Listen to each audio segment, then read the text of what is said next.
of areas. We also see that growth performance has improved not just in a handful of countries.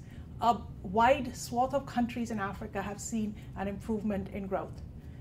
Along with growth, we also find that there's been an improvement in the area of poverty reduction. Actually, poverty rates fell by 1 percentage point per year between 1995 and 2005. And we're also finding that more children are going to school. Primary school enrollment rates have jumped about 14 percentage points between 2000 and 2005. Admittedly, there are deep challenges, but while recognizing the challenges, I think it's important to acknowledge the successes. And by studying these successes, we are also able to see that rapid improvement can be made both in the areas of economic and social development in a fairly short period of time, which provides hope to other countries that might be lagging of what is possible. And I think a third reason for studying these successes is to understand what worked and why and how, so as to provide practical solutions for other countries that are looking to grow and develop at a rapid pace. Actually, we have Ghana as one of our case studies, and I'll give you an example of it. It is the cocoa sector. By the mid-1980s, Ghana's cocoa sector was near collapse. Its share in world markets had been dramatically reduced. The reason why the Ghana sector was faring so poorly was that Ghana was experiencing hyperinflation, practically, very high inflation, and an exchange rate that was highly overvalued. It wasn't profitable for farmers to export, to grow cocoa and to export, and a lot of the crop was being smuggled. After 1983, the government undertook broad economic reforms to stabilize the economy.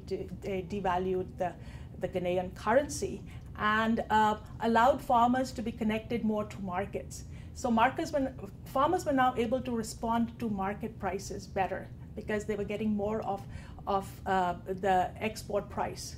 And so there was an incentive for farmers to want to produce. Also, the government undertook some specific reforms for the cocoa sector to help farmers to become, better entrepreneurs, to use fertilizers, to use better farming techniques. And the cocoa sector has done quite well since then. So I think one of those key lessons that comes out of the Ghana case, and there are other cases. There is the case of Rwanda with respect to the coffee sector, where government policies of liberalization and stabilization have helped to transform the coffee sector in a much shorter time than actually the transformation of Ghana's cocoa sector. And both of these point to the fact that the government was able to step in and policy makers were able to correct the massive distortionary policies that were in place and better connect farmers to markets, help and step in to be able to provide farmers with techniques that they might need to improve the way they farm. But it was more a sort of partnership between the government and the private sector.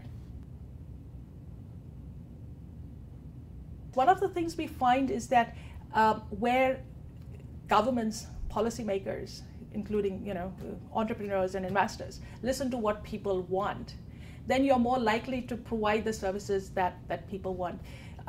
Give the example of Uganda, where primary education was universal. However, in the earlier period when it was tried, it wasn't very successful. And the government went to fee-based service, but that wasn't very successful either. So then it came back and tried universal primary education again, but this time listening to the people. So in a sense, providing information in terms of what amounts of revenues or monies were being given to the local schools, so that parents could see what monies were actually being allocated and then how those monies were being spent.